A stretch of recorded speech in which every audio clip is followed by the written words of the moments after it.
Yeah, and so since your primary medical provider has probably upped your Prozac this holiday season, make sure you're watching your Well, and specifically for medications as guests that well. come over, if mom comes and Oh, stays and she brings yeah. her little like pill flight, Sure. you won't believe this, but I don't have a pill flight I yet. do, but it's just the little one. Yeah, I don't I've have one. seen, if you've got one with AM and PM for 2 weeks, you're in it. You Yeah. are so But if in it. grandma comes over with her pill flight, look out because that's a fun chew toy. Yeah. Dogs want to chomp on that and they pop the things open. Oh, that's fun. Oh, there's something in here. I'm going to eat it, Mhm. And then you've got a dog that's got 2 weeks worth of Prozac and, oh, yeah. He is going to be checked out. Yep. You're going to have to check him in somewhere because he's gone. Oh my dog.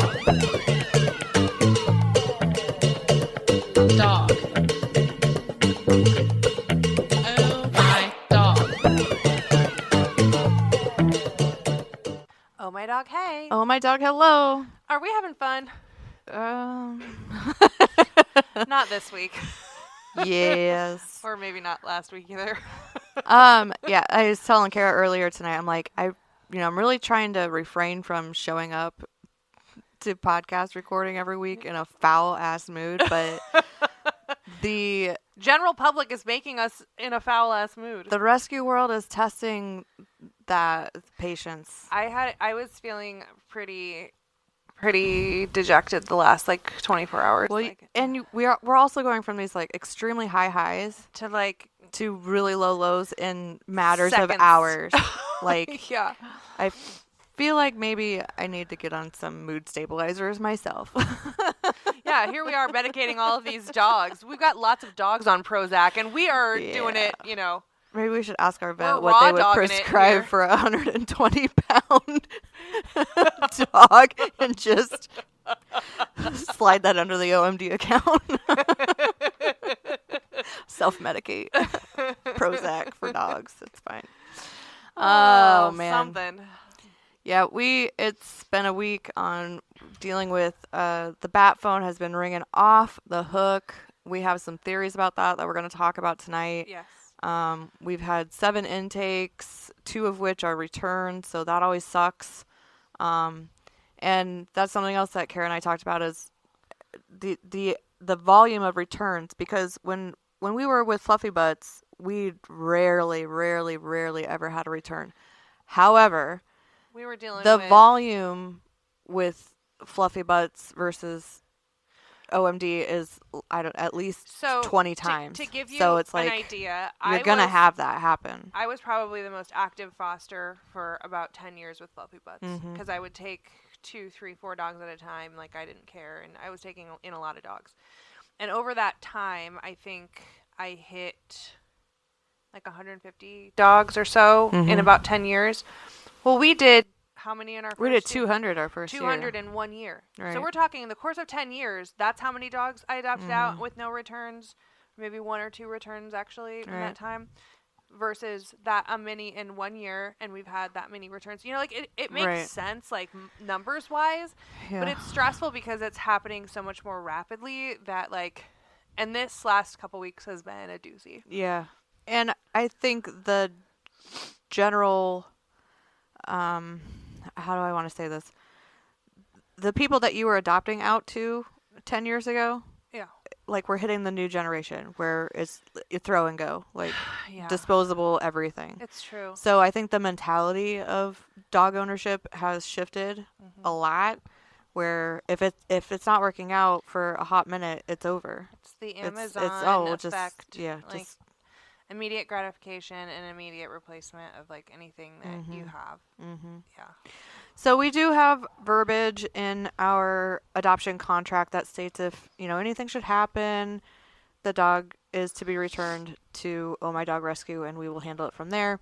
When I'm doing adoptions, I specifically go over that point in our contract. I mean, there's several other points, but I always point that one specific one out to let them know if it doesn't work out, the dog doesn't go to your neighbor or your mom or your friend down the street. If they want to take the dog, we'll be happy to facilitate that. Exactly. But we need to know what's happening, where the dog is, and what's going on. Yeah. Now, when we say that if anything should happen, and Kara and I are going to be editing the contract A little bit. a little bit to say more so, we're here for you. Like, if you die and your family needs somewhere for this dog to go, Right. call us. We got your back. But if less than an hour after adopting a dog, you decide that you've made a bad choice, that isn't my problem. You need to get your life together and figure it out. Right. Just like we have to. Yeah. So I think we'll also add in some verbiage in there that the dog would need to be seen by a vet, to be evaluated by a vet or a behaviorist or whatever at the owner's expense prior to returning. Now, of course, all of the contract verbiage is taken into consideration on a case-by-case basis. So we have the power to do that. But Yeah.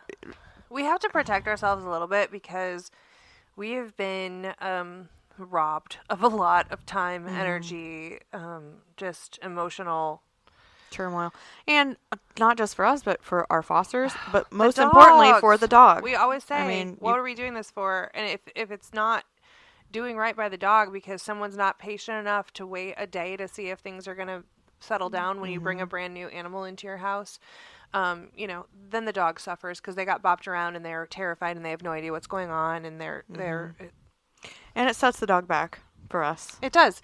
So, we're losing weeks of momentum that we may have gained from this dog living in a foster home, which is super annoying. Yeah. And several times, either the foster that had been fostering the dog has another foster, and now they can't take that foster back. Yeah, because a lot of times we'll take a dog in knowing that another dog's going to be adopted out, right? Right.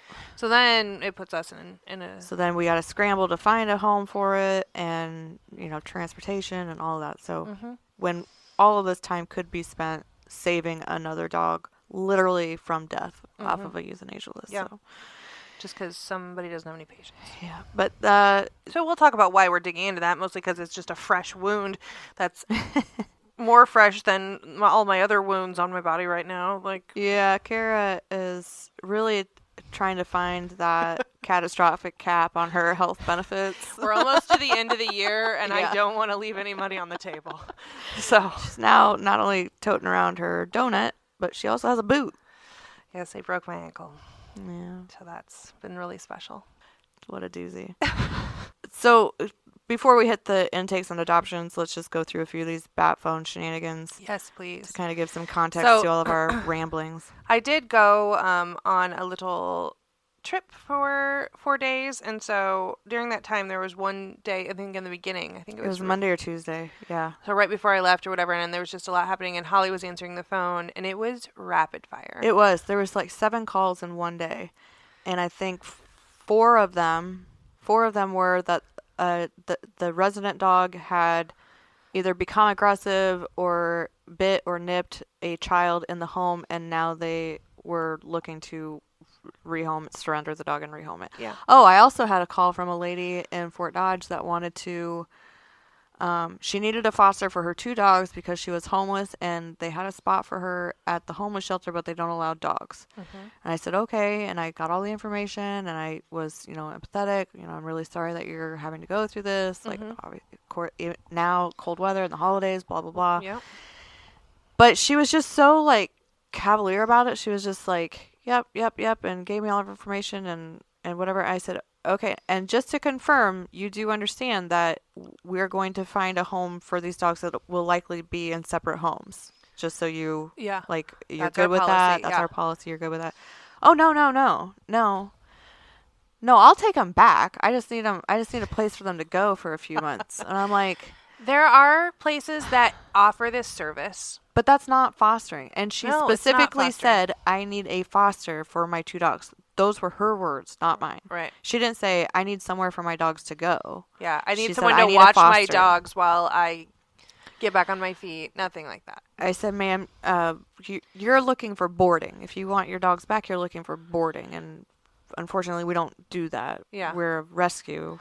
We foster and find homes for dogs Right. that need that. So I don't know where that landed, but she was like offended that I said that I was gonna find her dog's home, and I'm like, okay, I don't know. Alrighty. Anyway, I mean, I do think that is a need. There are definitely like emergency foster, like, or boarding or whatever. Like, I think there's a time and place for that, and there is definitely a huge need because we get that call sometimes, but we can't. So if you're interested in doing that, hit us up. We'll put you on a list and send any. I mean, we rarely get that. We've had it a couple times. But so my concern is, and I'm going to talk a little bit. I'm ready to talk about Peaky a little bit just because we have a plan. But occasionally we have that come up, and for us, what happens is, if we were to do that, and we don't know how long this person's going to be in that shelter or whatever, right? How many dogs are we denying rescue because we're taking a spot out of our foster roster for a dog that needs to go back to owner? Which obviously we'd love for dogs to stay with the owners, and like that's cool, but we just can't facilitate that kind of assistance based on what we're trying to do with our mission. I mean, sometimes it feels like we're talking out both sides of our mouth, but you can't do it all. We're not doing boarding, so Yeah. I don't. There are people that do that. Those are the people that you need. Unfortunately, I'm assuming the financial isn't there for that, but anyway. No, I know. It feels bad that you can't help everybody.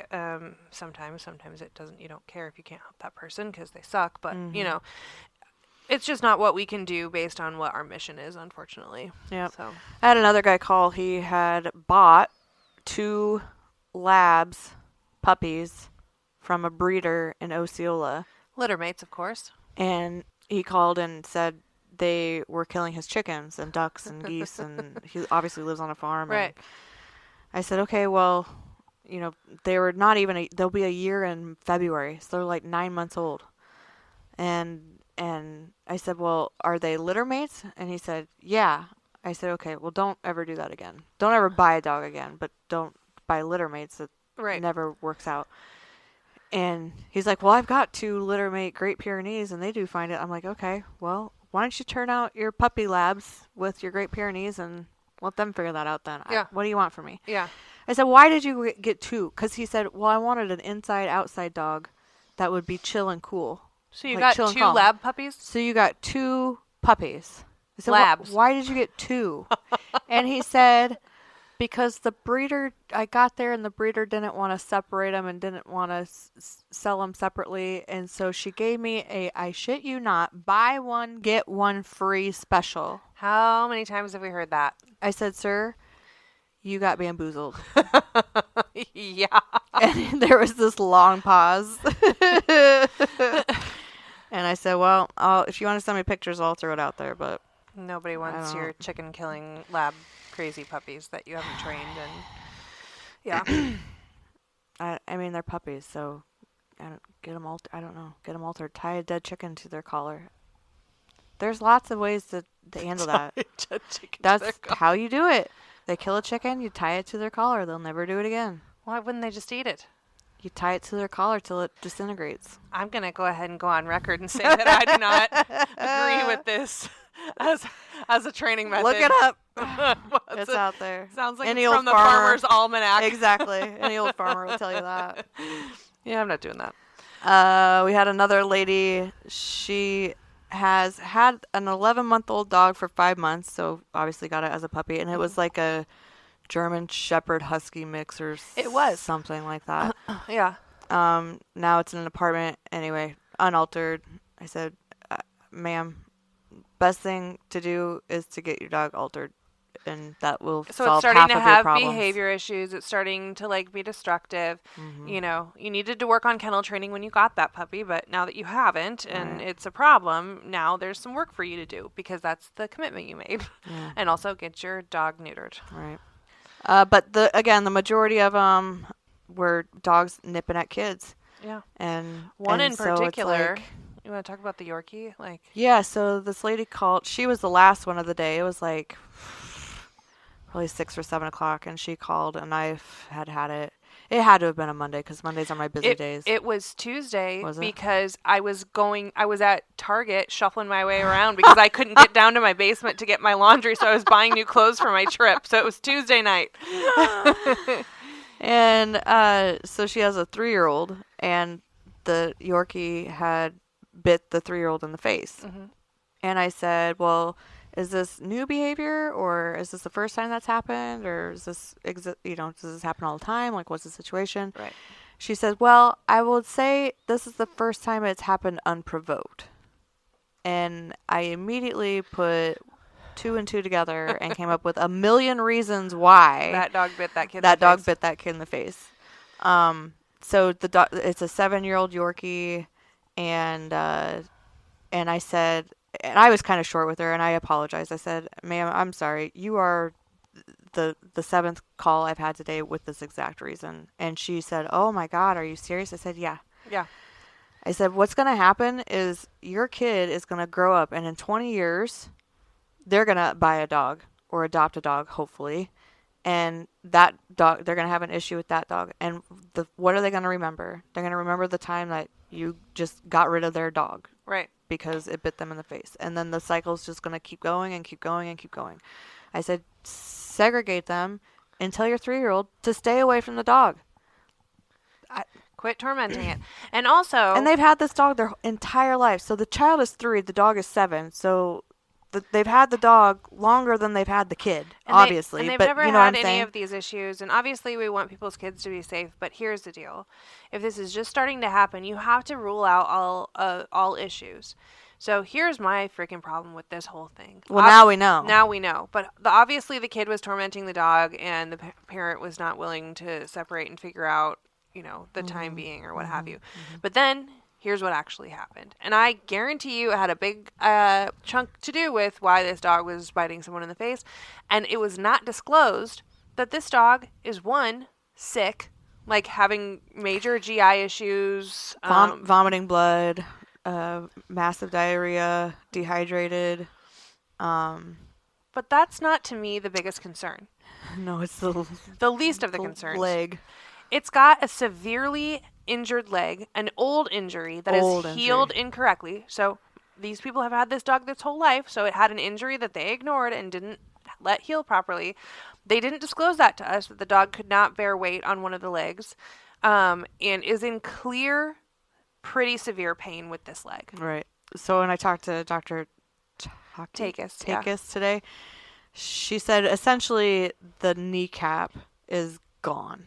And so it's just the bone on bone. Uh-huh. And there's no way to fix that. So she does orthopedic surgeries, and she said, I don't even know what you could possibly do to fix this.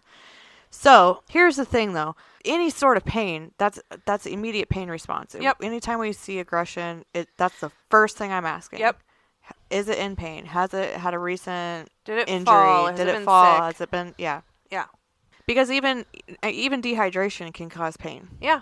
I mean, skin tenderness, tenderness to the touch, that kind of thing. I mean, think about it when you're you have the hungover. flu. How do you feel? Exactly. Yeah. When you have the flu. I would bite someone. So that's the first thing. But yeah, so now, and if she would have just disclosed all of that, we would have been ready. We still would have taken the dog. Right. I don't know why we didn't mention that the dog wasn't feeling well. Better prepared. So instead, we had to stick around for a couple of days and be like, hey, what's going on with this dog? And had the foster go back and forth and saying, hey, the dog is sick and its leg hurts and blah, blah, blah. It's like, well, what the heck? Yeah. So I anticipate, and I will probably push for if the other leg is healthy enough for an amputation, because I don't want that dog to have to live in that kind of pain. Well, yeah. So that's where I was going with that. So once we get the GI stuff figured out, if she's still having pain and pain responses, then we'll know that it's the leg. But Dr. Takis is like heaven. It's spelled takes, and it's hard to say. Takis. But it's hard to, because she could be fine. She potentially could be fine on that leg, and all of this is just the GI stuff, but probably not. I don't think so. But yeah, you're right. We should probably rule that out before we chop a leg off. Yeah. Well, it's the little things. I've just had so many experiences with dogs that I've had pain and really suffered and had an amputation and then just had a really full life. So I'm always like, chop the leg off. It'll be fine. But I know that's not always the case. We had a childhood dog that had really bad arthritis, and they amputated the leg, and then the dog was gone within weeks just because it was too far gone, and we should have just called it then. But we had another lady that wanted to surrender her pit bull, and which we have such a hard time finding fosters for that. For large dogs, period. Yeah. But then you throw in the pit bull situation, and everybody's hesitant because it takes 10 times as much effort to get a pit bull adopted than It really any is other difficult. dog. But we did have a foster speak up for it, and the dog being surrendered was in Madrid, and the foster was in Des Moines. So we're talking like 35 minutes, a Right. 30-mile drive. It's not, in my mind, not a difficult thing. And we're taking this problem off of your hands. So Right. if you could maybe Transport the dog. for us, that'd be great. Because she was also on a deadline. She had to have it out by Tuesday. Right. And Tuesday came, and we sent a message and said, we've got a foster. I couldn't do it. I had bingo things to do. Now, listen, we got a bingo. That's where I draw the line. Yeah, 'Kay. don't mess with our bingo Don't or mess our with my trivia bingo nights. schedule. Yeah, so absolutely was unable and unwilling to transport or figure out a transporter, ask for someone to No. drive this dog. Like, it's never... It wasn't even like, well, let me ask my friend and see, and then get back to me 20 minutes later and say, no, she can't. There was like, no, I can't. I'm not like, doing it. So it's like, okay, you're telling us that this Okay. dog is Thank you. gonna die or whatever the threat was by Tuesday. Right. And actually, the dog had been running the town the whole night before, so Yeah. I think they probably just sort of let it outside and let it fend for itself. I don't know. But anyway, that's... Just help us out. So somehow they were magically able to wait till Wednesday when we could drive it, Yeah, even though that Tuesday was the deadline. So I don't know. Oh, on that surrender, though, on the Yorkie surrender, when I was on the phone with her, I said, now listen, if you want to think about this overnight, because I really think you need to reconsider what you're doing here, because this dog has been with you its whole life and whatever. I said, but if you wake up tomorrow morning and decide that you still want to do this, go ahead and fill out the surrender form. Do not fill out that surrender form until you're sure, because it's going to kick off a bunch of volunteers and whatever. I walked her through the whole thing. And then when she messaged me the next morning saying that she wanted to do it, I said, okay, I've got a foster lined up. Here's where you can drop it off. I didn't even ask. Right. I didn't even ask. I'm Right. like, no. Yeah. Here's the address. Get it there at your convenience. Right. He's available today. I said, and also, here's the link to our donation site on our website with a suggested surrender donation of $100. And sure as shit, she did it. She paid it. But when we got the donation, Oh, yeah. it said, we got the donation and it popped up on my Venmo, and I'm like, huh, what's this for? And I read the name and I thought, I know that name. I've seen this dog's name before. It said, in loving memory of Micah or Mika or however they're saying it. And I was like, isn't that the Yorkie we just took in, who is indeed living? Like, did they know it was like sick and dying? And Yes, they're like, they once did. this thing dies, like, it's your problem. Here's $100. Like, what? Man. So weird. Why would you write that? In loving memory of?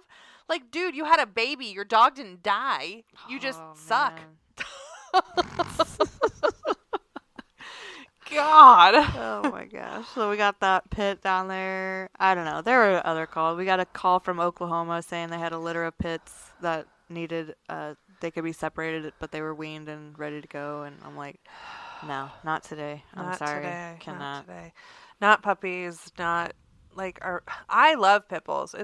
I will always own one. I will always advocate for them. I believe in the breed, and I believe that they are one of the smartest dogs out there, but there's no denying how difficult it is to find them a placement for the Yeah. right home. It's just The difficult. stereotype has really done them a disservice. It really has. Which, speaking of which, I have done zero research on this. I do not know who this human being is, but we're in the state of Iowa, and the voters of Iowa voted that if something were to happen where there was an opening for the lieutenant governor, that the sitting governor could just pick that person Okay. rather than there being a vote for who should be Oh, the lieutenant well, that's governor. handy.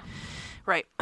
So our esteemed Governor Kim Reynolds has appointed her lieutenant governor, Okay.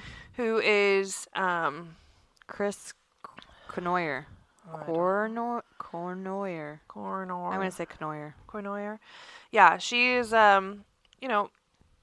female, I have to assume, very Republican because she was picked by Kim Reynolds, but neither here nor there. What I really liked when I saw this, and I have no idea who this even is. I've done no research on her or anything else that she's done, but it kind of circles back to she actually filed the bill that it says a bill for an act prohibiting a county or city from adopting, enforcing, or administering legislation specific to a dog breed. So breed-specific bans. Oh. So growing up, I grew up in Rockwell City, Iowa, and they had a breed-specific ban against pit bulls, Rottweilers, and there was like one other breed of dog that you couldn't have, like a Shar Pei or something. Mm-hmm. And if you had a dog within the city limits, Shar Pei. Really? Shar Peis are mean. Really? Oh yeah. All Not the all of them. moles? Yeah, rolls and moles. They're actually, so a Shar Pei is a guardian breed dog, a Chinese guardian breed dog, and they can be pretty aggressive. And they don't want you to touch them. They're like a Shiba Inu. They don't want to be petted or I don't snuggled. want to touch him anyway. I know, they're pretty grody. That's the rules for me. There's got to be shit in between there. I was a They're CNA stinky. I was a CNA for a summer. My friend had two Shar Peis for many years, and every time I went over there, I was like, these dogs have yeast infections, Mhm. Like, that's just how their skin is. Like, they just smelled like yeast. We actually had a surrender request for a pit bull terrier, and they live in Sheldall, just down the road here. And Is that how you say that? I've never known. mm-hmm. Sheldon. And she said at the end of October the dog darted out of the house and went after another dog, out of character for him. But they have a neighbor who's on city council and already didn't like that we owned a pit bull. So once this happened, he jumped on the opportunity to get the city council to, because they have a breed ban on. Well, does this... Yeah, I want to bulls. learn more about this bill to see if it's actually enforced. Now, how would you have pronounced Sheldall? I think in my head, I'd like to preface this with that I pronounce everything wrong when it comes to a name. But I was saying Shaydall. Oh, there's an L in there. Yeah. Sheldall. Yeah. I've only just There's two driven L's, through. really.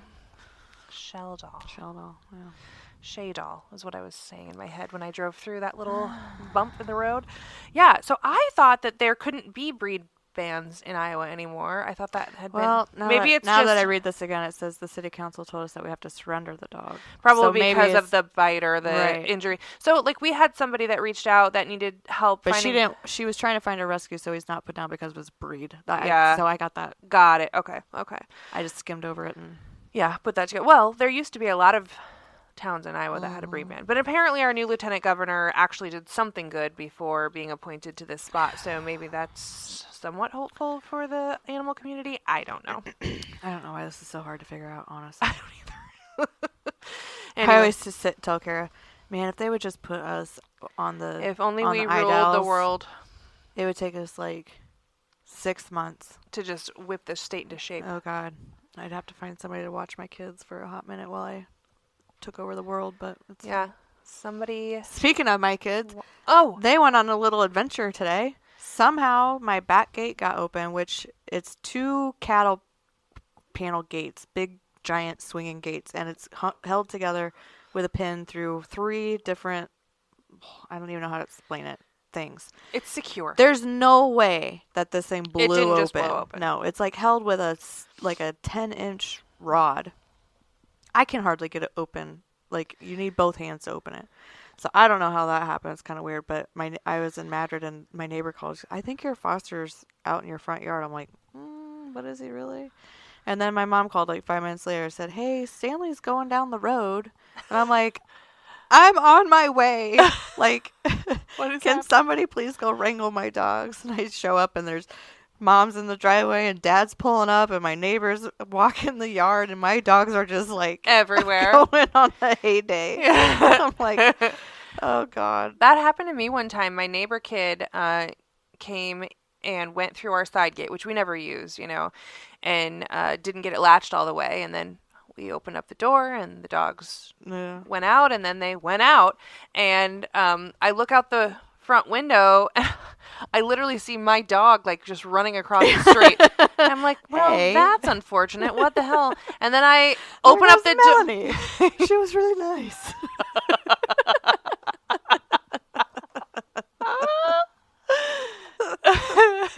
But I open opened up my door, and all my littles were all sitting at the front door like, Mama, we left because everybody else left, but we didn't mean to, and we're going to stay here with you. Yeah, I came in and Radar's just standing up on the couch like I didn't go anywhere. Just so you know, I'm the good son. I'm the good boy. Yeah. But yeah, no, so I just opened up my front door and I whistled, and all of my dogs know my whistle, and they all came running except for one, Dottie, who is my oldest dog that I've had for 13 years.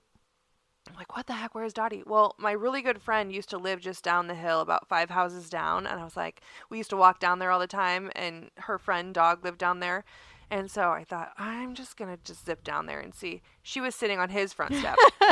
So she picked her own home. She's like, everybody, we got to go. I'm going down to Riley's house, and you guys can figure out your own lives. But anyway, so everybody else came back except for her. And then as soon as she saw me, she goes, oh, I'm sorry.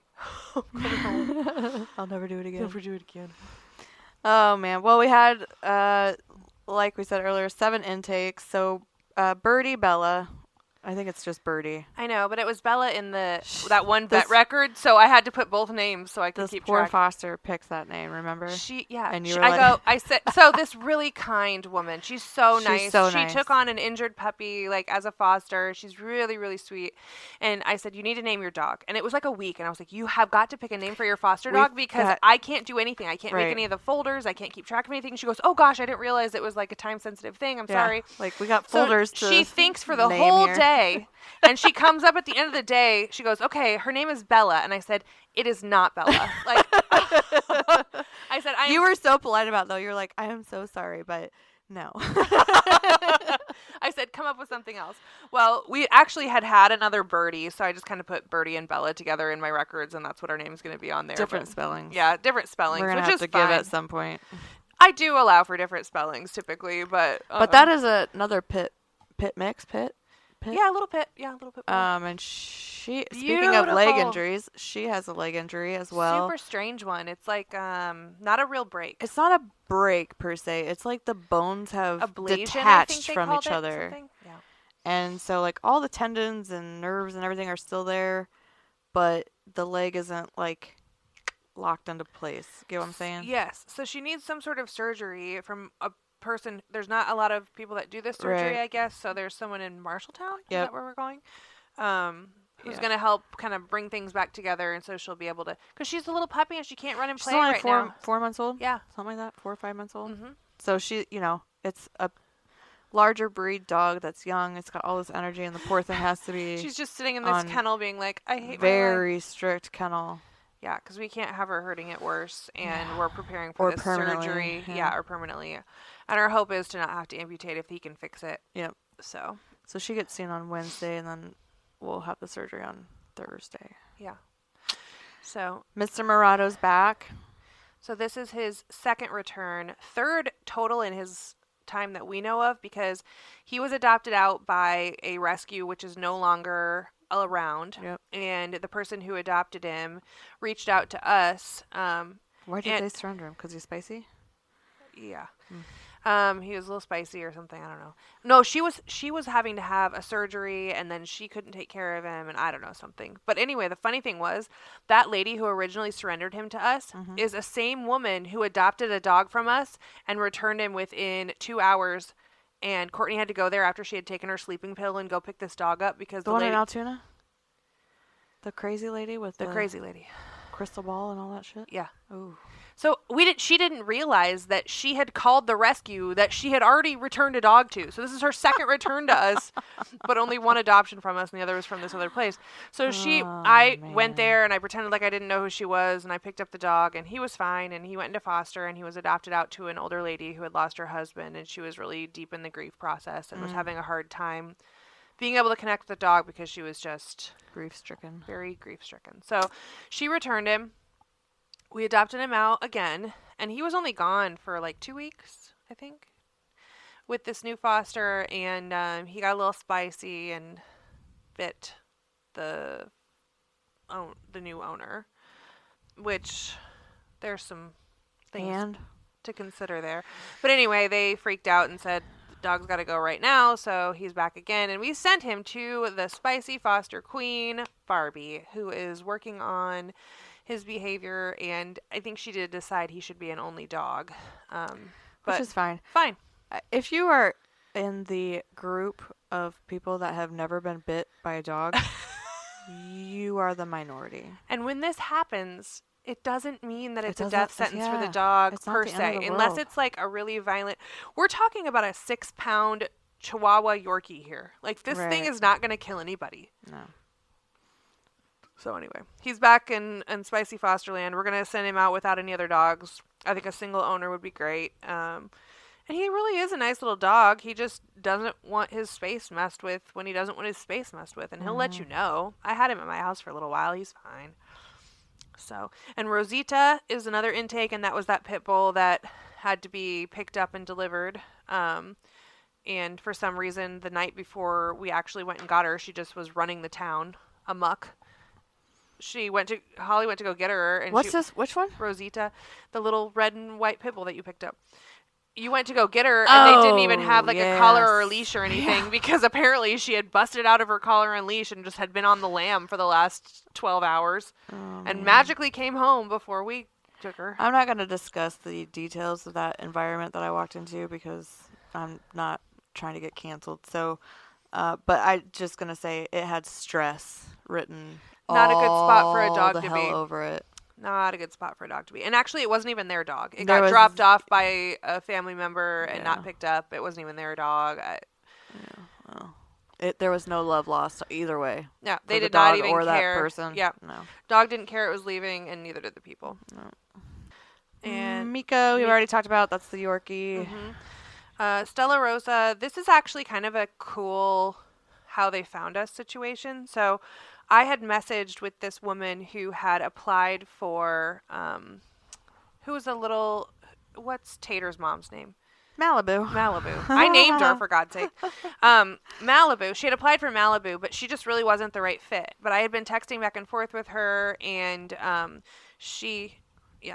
so I had been texting back and forth with her, and she's like, that's fine, not a good fit, whatever.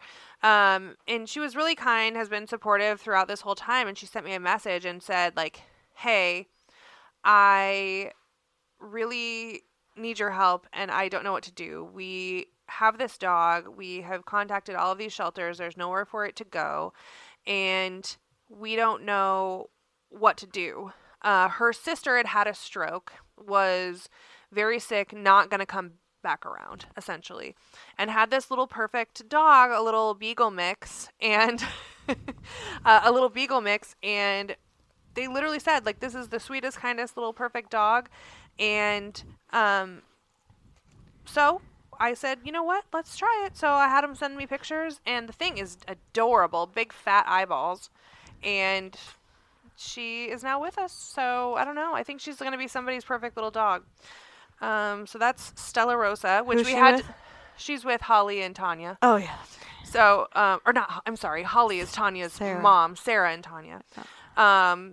So anyway, she's just a freaking treat. She's really cute. She's going to make somebody a perfect little dog, about 14, 15 pounds. And then Leona was a little corgi who also does not want to be around other dogs or children. We talked about corgis last week. Yeah. They can be kind of a solitary dog. But yeah. So this one is not a fan of other dogs invading her space, which, very funny, Leona and Stella are my paternal grandmother's names, grandmother and great-grandmother, and they came in the same couple of days. And then I'm going to save our last intake to talk about with our first adoption. Yeah, speaking of highs and lows, so Kaboom was adopted. Yay! And then he wasn't. And then he wasn't. 20 minutes. Yeah. 20 minutes. So Kaboom was being fostered by Gal and Ankeny. Yes, for about a and week. She had already put up the Hail Mary, and so we were kind of scrambling, and then we got this application, and we were like, oh. And it was an Friggin' applicant finally. who had adopted another German Shepherd from us previously, a puppy, but albeit a German Shepherd, you know. And so we thought, perfect, it'll be great. They came, and yesterday they came and met me at the foster's home. And when I got there, Kaboom was doing great. And the foster was like, yeah, like the first couple of days were kind of rough, but now we're doing awesome. He has not been a bad boy. He's not had any accidents. He hasn't been naughty or mean or anything. He's been really, really good. He goes great on walks. So she was reporting all of this, and I was really happy to hear it. And then the new family came, and they met him, and he did his little trick where he throws me the toy, I catch it, and then I throw it back, and then he throws it to me, and we literally can play catch, and it's really cute.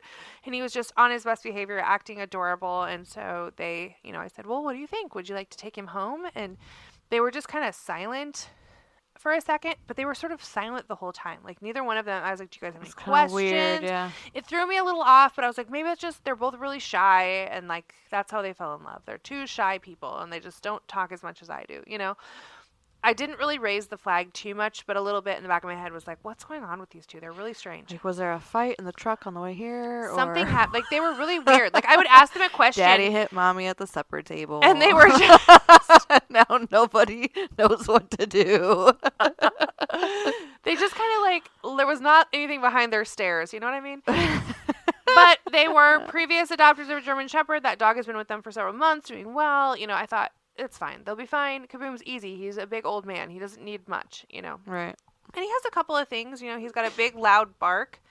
And so I said, when he's in his kennel. Bless you. Yes. Or behind a barrier or whatever, he will bark loudly and it sounds scary. But just know that there's no aggression behind it. Right. Like, he's just giving a warning. He's really great at giving warnings. And I thought that they were somewhat seasoned dog owners, but apparently not. Within the time that it took them to get from the foster's house back to their house, I had a huge long text message basically saying, like, he won't get out of the truck. He's being really aggressive. We're scared. We don't know what to do. And I said, first of all, this dog has been bopped around from multiple homes. He has never so much as showed his teeth to any humans. Like, he is not aggressive. Like, if he got, and they had a big lifted truck. So I was like, he's scared to jump down from the truck. I said, pull his leash. And they said, well, he doesn't have his leash on. Or pick him up and Well, he is pull him out of 107 there. pounds. And They were Okay. small humans, but If you're driving a lifted truck like that, you should be able to back it up. well, I've got a lot of things to say about that. But I mean, anyway, but I said, pull his leash. And they said, well, his leash isn't on. I said, lasso him and pull him out of there. So they lassoed him with the leash, which isn't much of a lasso. He's a 107-pound German Shepherd that can't move quickly. So, like, Right. you put the leash over his head, and he immediately jumped out of the truck, and he was fine. Cool. Yeah. So then they brought him in the house, and I'm pretty sure had too quick of an introduction with their 11-month-old German Shepherd, and Kaboom was probably like, hey, man, get out of my face, which I told them he would do, and then they would be fine. Yeah.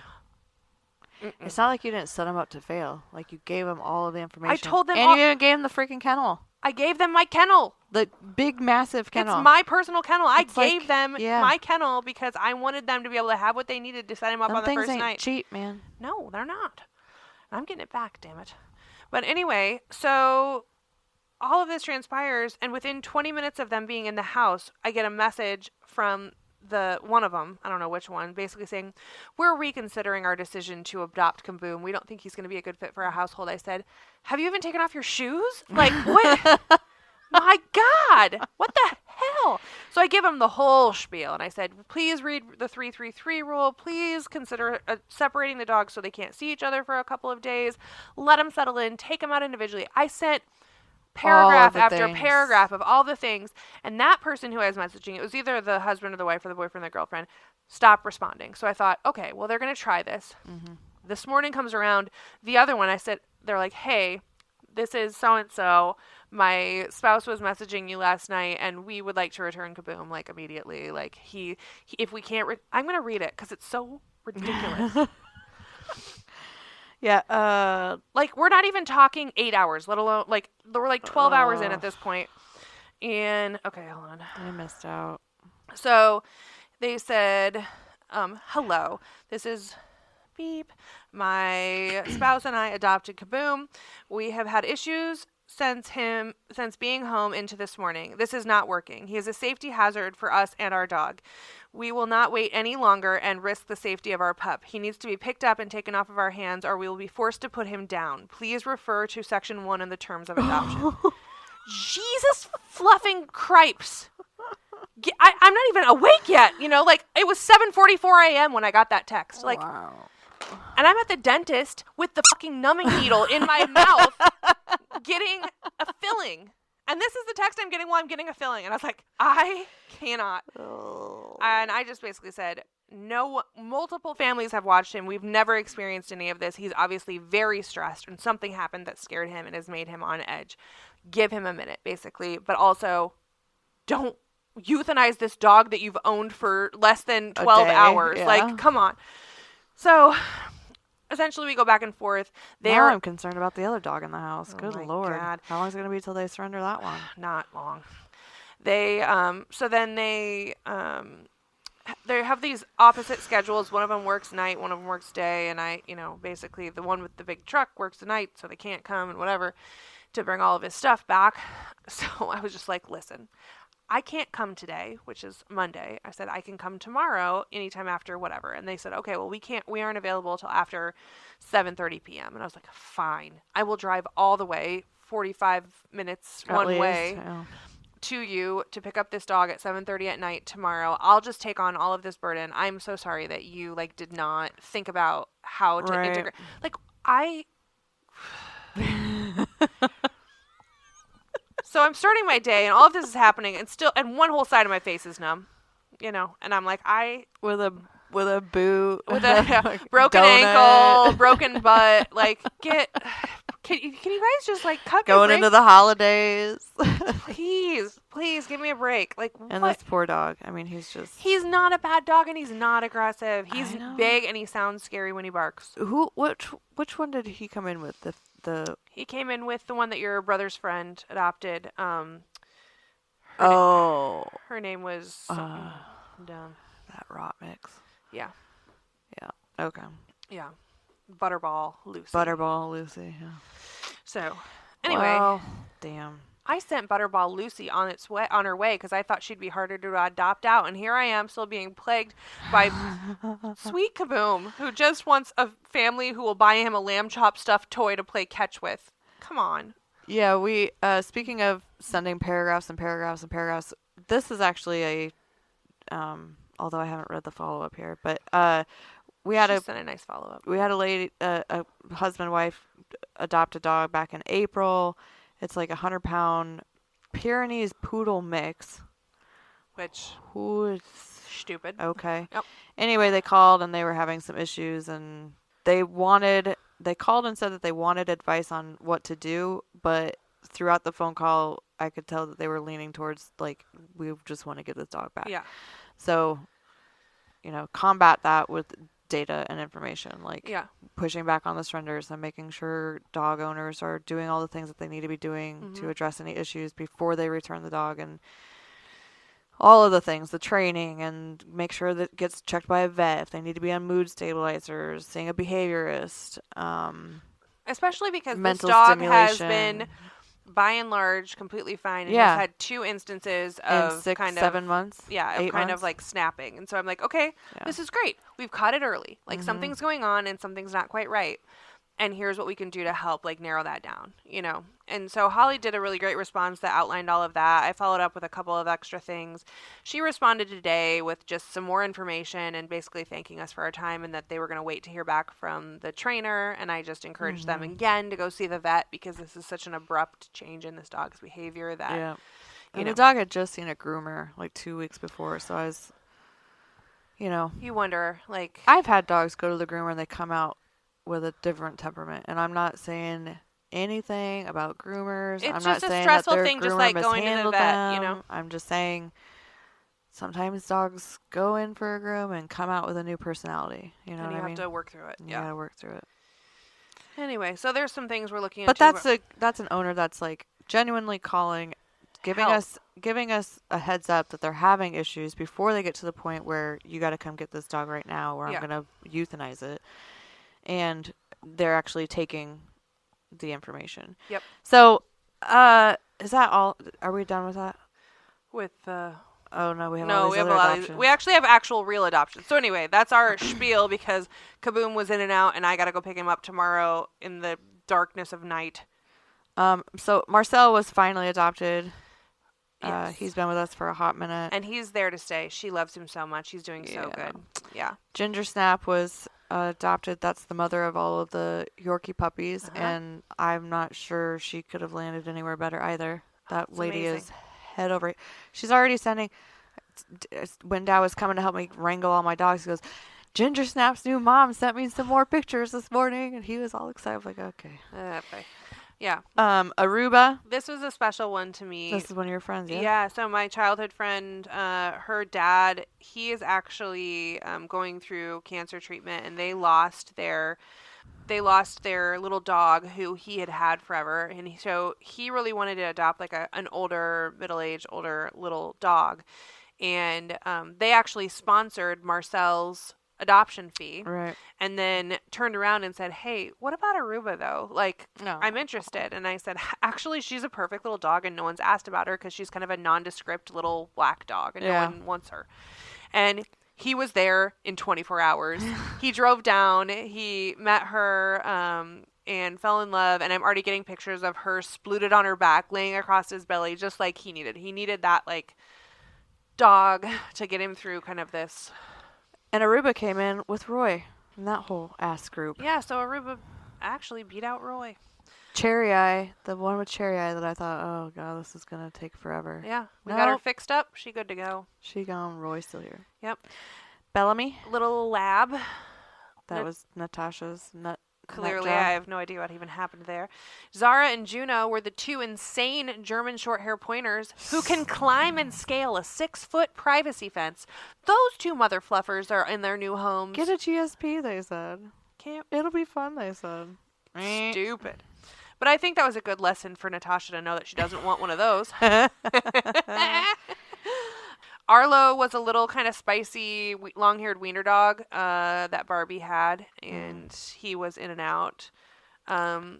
Pua was a little Shih Tzu whom came. She was in and out. Yeah, quickly, and that's the one that bit Carrie when he came in. And Carrie's really nice foster is still with us, who I think is really cute. And then Dasher, which is one of the Corgi Australian Shepherd mixes. That one went home, the kind of longer-haired one. So, anyway, We never know how fosters, do you feel like you've been doing this a long time and you can kind of gauge how long Oh, a they dog's come in, gonna I was like, take? oh, that dog's going to be gone in 2 days. No. And then it's like here for 4 weeks. I'm like, what the heck? Why is this Or dog? 2 months, Yeah. or 10 Or months. freaking, yeah, whatever. God. Okay, so here's our theory on why you may suddenly see different behaviors out of your resident dogs, especially this time of year. Like, this is coming out, our podcast is coming out the Friday before Christmas 2024. Right. This is This something is- to watch for your own personal pets, Mhm. your foster dogs, Mhm. any animal that's in your home, or any animal that's coming into your home. Like if your family comes and brings their dog along for Christmas or whatever. Yep. Or if you have the horrendous idea to give anybody a Christmas gift puppy, don't do it. don't do that. So, leading up to Thanksgiving and then directly after Thanksgiving, it's just freaking I'm stressed, and I am 1,000%. Yes, I'm an adult, There's so much stuff to do. functional human. I can't. And I don't even do. I haven't put up Christmas decorations in years. Me neither. I don't We even don't do do it. it. These people that have all these lights on their houses and these perfect little Christmas trees and decorations Tanner, everywhere. your wife makes you put lights up, doesn't she? It's beautiful. I really enjoy it You got a in other tree? people's homes. The top half doesn't even light up. Oh yeah, that tree is broken out there. We do have a tree right outside of the studio here. It looks lovely because I can't see the top that's broken, but So this is peak stress time. It's your schedules are completely off. You're doing Christmas shopping, you're doing Christmas decorating. There's all of these stimulants happening with the lights and the ornaments and the stuff in their space, and you're having holiday pictures taken, and you're taking them to go see Santa Paws, and I did do that last night. you The know, picture's fine. there's all of these new things happening and new people coming into their home to visit. You're having Friendsgiving, or you're having Yeah. family over for Christmas, holiday parties. And there's presents and shiny and crinkly things that they get yelled at if they go near. Like, yeah, and your schedule is completely off rocker. It's not, you leave at 8 and you're home at 5. No, now you've got. and Holly brought this up, and I have literally never thought about it, about how, like, I'm always really stressed during the holidays, and I don't even host anything. Right. I don't even make a dish. Like, I just show up, and I'm stressed to have to show up. You know what I mean? I'm like, I was asked to bring deviled eggs for Thanksgiving, and I screwed them up so badly that I now just have to pay for the groceries. You're So, my brother. yeah. They won't let me We in. don't ask them to bring anything. No, I can't bring anything. But anyway, she said, "Hey, have you ever thought about all of the things that change in a pet's world during like Christmas and the holidays and how stressed they probably are?" And I was like, "Oh my gosh. Like, Like they no, don't I know have what's never thought going about on. that, but it's true. It's a lot." And we're going to talk about that. Well, we want to talk about that, but also there's a lot of things happening during the holidays that cause added risks and hazards within your home. Sure. So we'll Sure. talk about a few of those here. Yeah, and this somewhat coincides. So I'm just going to mention it. We had someone that wanted to surrender a dog this past week, and it was because she wasn't home enough. Or I think we talked about it on the last podcast. She said she wasn't home enough. You know, I live alone, so I don't, really have a bunch of people in my space. But like when I'm ready to go home, like I'm gone, like goodbye. Yeah. Like I need time to myself. I enjoy time to myself. If Right. somebody's in my home and they're there for more than, like 2 hours, like, gotta you go. step to the door and you Yeah. put their glass in the dishwasher kind of thing. You know what I Right, mean? right. Like they are fine. In They're fact, fine. they are probably enjoying their time and peace and quiet alone on a couch with not a care in the world and not a single thing on their to-do list. You know what I mean? Right. They're fine. Well, and that Quit humanizing dog thoughts that you have no way of confirming. Yeah. We had someone say like that they didn't have time to look after a dog basically because they're not home enough. And I said, I don't think that, I think people think that I like just sit at home and look at all of my dogs constantly and just like Hold them and hold talk to them and them talk to them. Like they have their own social calendar that I am not involved in. They all have a routine and I have cameras on them all day. And here's what happens. We leave in the morning, they look at the door, they watch the door shut, and they all turn to each other and they're like, who's getting to the good spot? And they all go find the 600 beds that are on the floor. There's one that's by the heat vent, so the chihuahuas fight over that. Like, and they all go lay down. And every day, all day long, when They I check sleep. in, they're just snoozing Yeah. for 12 hours. Yeah. And then I come home and they're excited. And if I have something to do that night, I make sure that they eat their supper and that they go out and go potty and that they get a little time with mom. And then I might leave them again for another 2 or 3 hours. Like, and guess what? They're a lot happier than if they were in a shelter Yeah. or mistreated or homeless or on the streets or whatever. Like on days that I can't be with them as much as I want, they're still loved and well cared for and they don't care. And they have each other. And they have each other. Yeah. They're fine. They're fine. But that's, with your schedules being off kilter and people, I can imagine what would all of my dogs do if I hosted a Christmas party at my house? Oh my God. I'd have to bring a baby Bjorn and you'd hold half and I'd hold half. Oof. They'd be like, get away from me, you. But yes, there are other things that are hazardous also to look out for. But if you're seeing weird or odd behaviors or aggression behaviors, resource guarding, big loud barks that you haven't heard before or haven't heard in a long time, just consider that their world is kind of turned upside down right now too. And even though they don't have Christmas shopping to do, they're still feeling your anxiety. Like they're Yes. very empathetic creatures. Like they're feeling that tension come off of you. That's 100% true. Like when I'm stressed out and like, have you ever seen those videos on YouTube or not YouTube anymore, TikTok, where the girl's stomping around and trying to hurry up and clean the house because all the family's coming and they're throwing things and vacuuming violently and like, oh my gosh, how dare you? Somebody move my throw pillow, like that's me. If anybody's ever gonna come to my house, like I'm a crazy person, and my dogs are all just like hiding. Like I've beaten them because they're like, take a step why back is here. like Let why you is melt mom down by yourself. why is mom melting down with the vacuum? We don't like it. Well, they get it. They understand when you're stressed out. Yeah. So anyway, So we've talked about this a little bit before too, but with your eats and your drinks this season. lots of sweets that Keep are an really eye bad on- for pets, bones of birds that you're eating. Turkey bones, chicken bones. I mean, we do ham, so ham bones are okay. They're If okay not for cooked. dogs. You don't want a cooked ham bone, right? Because it shards off. Yes, you could. Well, Your dogs have never died from a cooked ham bone, is that what you're saying? You should not No, give a cooked but bone. if you're typically. at the deli counter, ask for some soup bones for your Yes, dogs. yes. Those are good and safe. Yes, those the are raw and Mhm. delicious, and they love them. Yes, and do really be careful when specifically with ham. Be really careful with pork. And I'm not going to go really deeply into it, but I am like shouting always from the rooftops about pancreatitis in dogs, specifically That's caused an by immediate emergency vet. your dog overnight. will die if Yeah. they do not get care from pancreatitis. And do you know how they can get pancreatitis? From one big chunk of ham. Yep. Like pork for dogs, if not like the right parts or whatever, or if it's like too salty or whatever. Smoked. Yeah. Smoked, whatever. Like there's certain forms in which pork comes that will quite literally kill your dog. Yeah. And I have seen it happen with friends' dogs. I've talked about this all the time, but like, do not feed my pugs any food, please, because they are very prone to pancreatitis, and I'm not gonna about to have my dog die from somebody giving him a piece of freaking ham. So, Yep. no. Yeah. But And it's all the other things too. I mean, oh, there's all kinds of stuff. But any too much of any people food, yep. it's gonna cause unnecessary problems. Yep. Anyway, the other thing is wires. Specifically, I've had this happen at my house before, back when we had a Christmas tree, and it wasn't the dog, but it was the cat. The cat chewed all the way through the Christmas tree wire while it was plugged in. Oh, Isn't that a scene from Christmas Yes. Vacation. It literally happened in our house. Christmas time is here. Yeah. The cat did not electrocute. It just kind of burned its mouth a little bit, and then I had to rewire the Christmas tree, which was cool because it was one of those pre-lit ones, you know. Want you to say the blessing.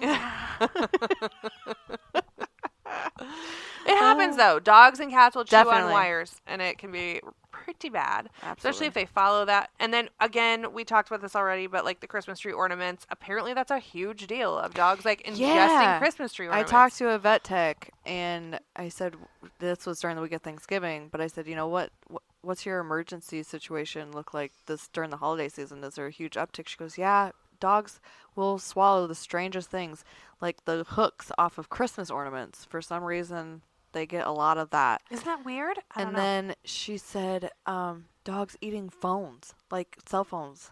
And I'm like, And what? the battery. Like the whole ass thing, they just swallow it. I'm like, okay. Oh my god. Well, that's a new one on me. They put your phone down and pay attention to me, or I'm gonna eat it. I guess. Well, speaking of eating things, traditionally, especially in the Midwest, I don't know if this is true everywhere, I think it is, there are specific plants that people give or put out during the holidays. Cats are allergic to is it Poinsettias, No, peace lilies, any sort of lily. So But poinsettias too, yeah. peace lilies. There are like Norfolk Island pine, like those little pine Christmas trees that you can get, you know. All of those are very toxic to cats and dogs. Very toxic. But specifically cats, if they eat a lily, like, Yeah, they gone. no good. Yeah. So any sort of floral or like indoor plants, be careful of. And specifically the ones that are like, for whatever reason, holiday themed are not it. Yeah. Christmas tree, make sure if you're getting a real one and you have it in a bucket of water, make sure that that's covered so that they can't get to that water. I mean, it wouldn't taste very good, but they'll do anything, honestly. They eat poop. So Wrapped presents, especially if it's a dog present that you've cutely wrapped, so you can take video of your dog unwrapping a present. you know what's not fun? Pulling ribbon out of your dog's butt. Have I done it before? Yes. Ask me how I know. Ask me how I know. Oh, man. Yeah. So Yeah. ribbon, tinsel. Any of that kind of stuff. Yeah. Yeah. So a lot of things that they can really like get into and eat. And I mean, all this is pretty. it's a lot of common sense. Or so we Candles. think. Yeah. Your dog's tails there's some catching on just- fire. Yeah. Well, yeah. Careful when you're lighting like that menorah or whatever. Oh, I have heard about the snow globes. I never knew this. Yeah. I thought it was just water in there. Apparently not.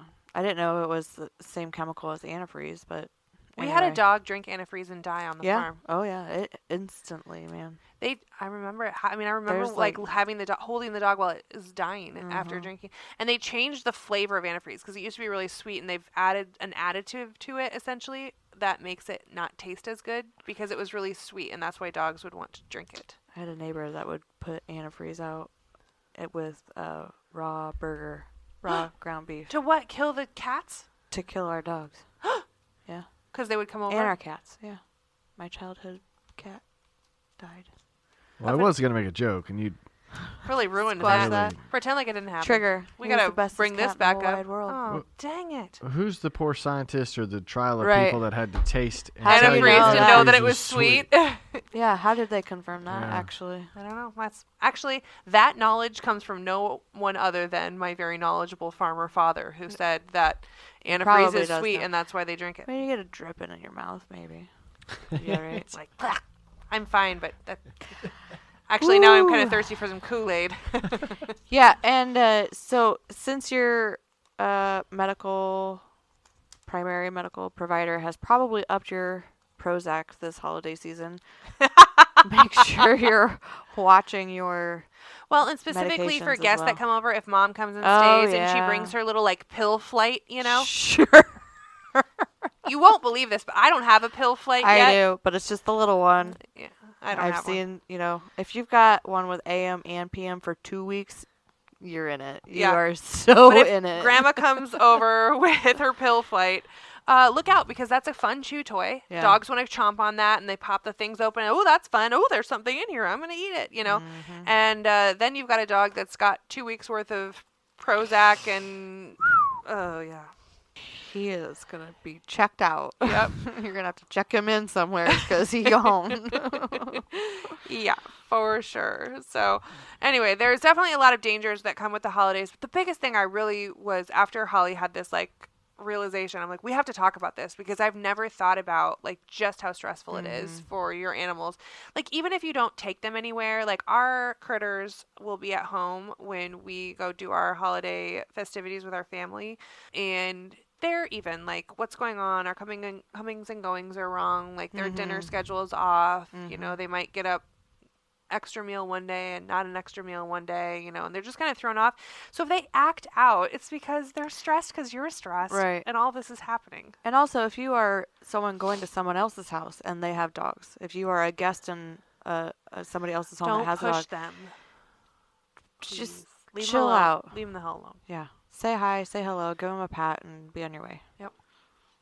They Bring- don't know you. They Bring might a react. dog appropriate treat in your pocket, and Yeah. if they seem calm, then Well, they just might react negatively because of all these things. It might not be because it's something you did. It's just you're a stranger in their home and whatever. So let's not turn a holiday into a reason that your friend had to surrender their best friend. You know what I mean? yeah.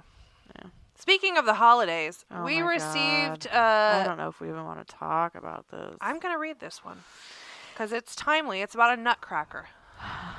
Please read the note that came with this book. We got a book. Checked my PO box today. What's the number? Oh, two. No, wait, that's not right. 33, Madrid, Iowa.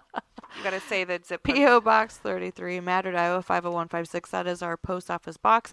And today was the first day that we got some loot.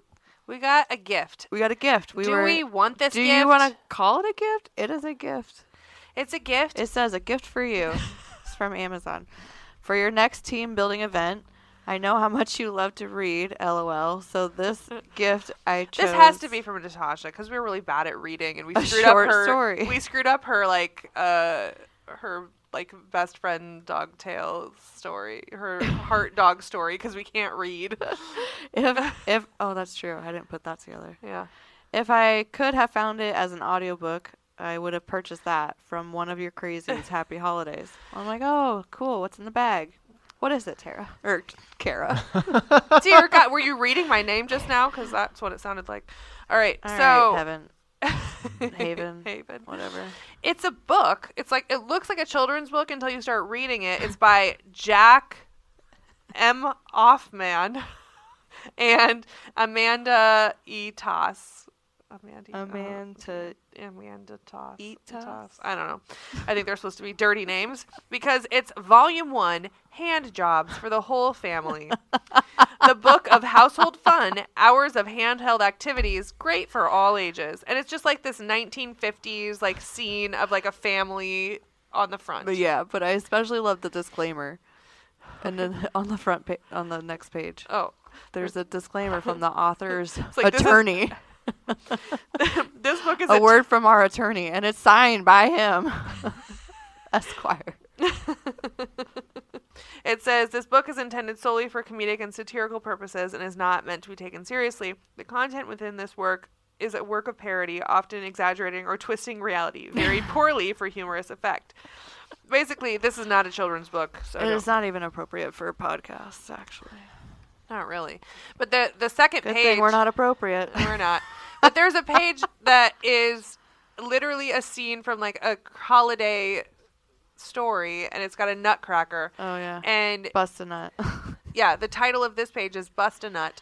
Some foods have a hard shell that you need to remove to eat what's inside. Just grab your favorite nuts, a nutcracker, and your hands. Put the nut in the... I cannot. Oh, now you can put the tasty goodness in your mouth, but don't be greedy. Save some busted nuts for others. Remember to be careful, as some people are allergic. Wow. Yeah.